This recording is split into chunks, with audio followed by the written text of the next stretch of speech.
a gente aplicou o choque. E aí o choque foi aplicado aí com 200 joules. O coração, mesmo que ele volte a bater, ele não volte a bater na sua plena função, né? Ele volta a bater ainda meio descoordenado, um pouco lento, por isso que a gente precisa de retornar com as compressões torácicas logo após o choque.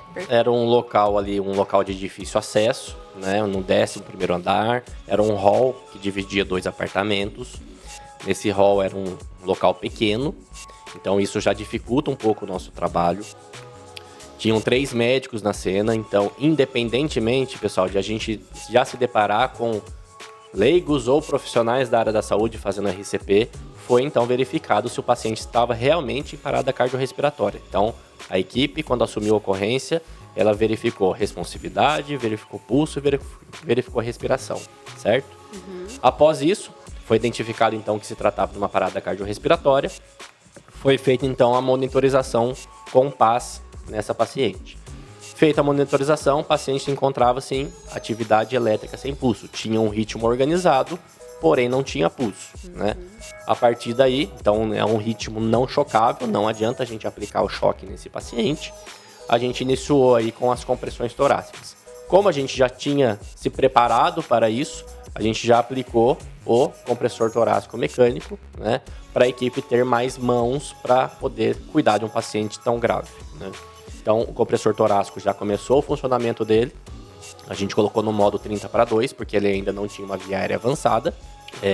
Foi tentando funcionar um acesso ali desse paciente. Paciente em parada cardiorrespiratória, o acesso ele é mais complicado, né? As veinhas somem.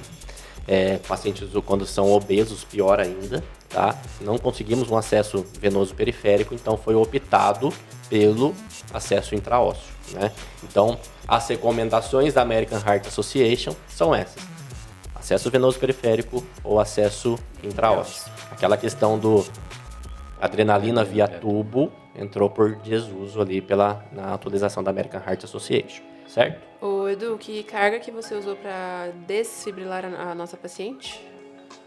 200 joules. Perfeito. Tá? Então, a primeira não foi indicado choque, e aí a gente fez ali o acesso intraósseo. Como já estava num ritmo organizado e sem pulso, a gente, através do acesso intraósseo, a gente aplicou a adrenalina, tá? Então, no ritmo seguinte...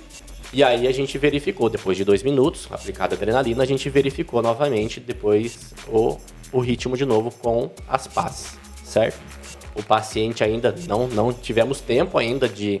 Uma coisa que eu gosto muito de enfatizar é isso, né? A gente não teve tempo, nesse meio tempo, de fazer a intubação orotraqueal desse paciente, né? É uma coisa muito rápida, são muitos materiais, são muitas coisas que a gente tem que fazer, e isso não é mandatório. A gente se depara, a gente vai nos treinamentos com médicos que ficam muito ansiosos numa PCR em fazer a intubação orotraqueal. Não é mandatório a gente fazer uma intubação orotraqueal rápida, né? Logo quando chega, né? Então, às vezes, a gente esquece de fazer coisas mais importantes a serem feitas primeiro do que a intubação orotraqueal, tá? Então, a paciente ainda não estava intubada. A gente checou o ritmo novamente depois de 2 minutos da primeira checagem e a paciente encontrava-se em fibrilação ventricular. Estava em fibrilação ventricular, já tinha sido comprimida, já tinha sido ventilada por dispositivo bolsa válvula máscara. A gente aplicou o choque. E aí o choque foi aplicado aí com 200 joules. E logo após a aplicação do choque, o que a gente precisa fazer? Continuar as compressões. O coração, mesmo que ele volte a bater, ele não volte a bater na sua plena função, né? Ele volta a bater ainda meio descoordenado, um pouco lento, por isso que a gente precisa de retornar com as compressões torácicas logo após o choque. Perfeito. Retornamos com as compressões torácicas. Nesse meio tempo foi possível aí então fazer a intubação orotraqueal desse paciente, haja visto pensando que seria uma PCR prolongada, certo? Foi feita a intubação orotraqueal com sucesso e depois de 2 minutos, né, do choque, a gente verificou ritmo de novo. Ritmo organizado, verificamos pulso. Pulso presente, tá? Presente e cheio. Então, a paciente teve um retorno da circulação espontânea rápido, né? Isso, por que aconteceu isso, né, tudo? Pela toda a cadeia de sobrevivência, né? Então, a gente tinha mais ou menos a história, né? A gente sabia mais ou menos a causa da PCR.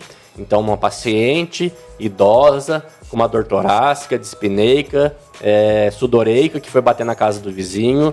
O vizinho já acionou outros vizinhos, colegas médicos, que já iniciaram o suporte básico de vida, já acionaram o serviço de urgência com rapidez. O serviço de urgência chegou com rapidez até a residência e conseguiu aplicar o suporte avançado de vida ali no local.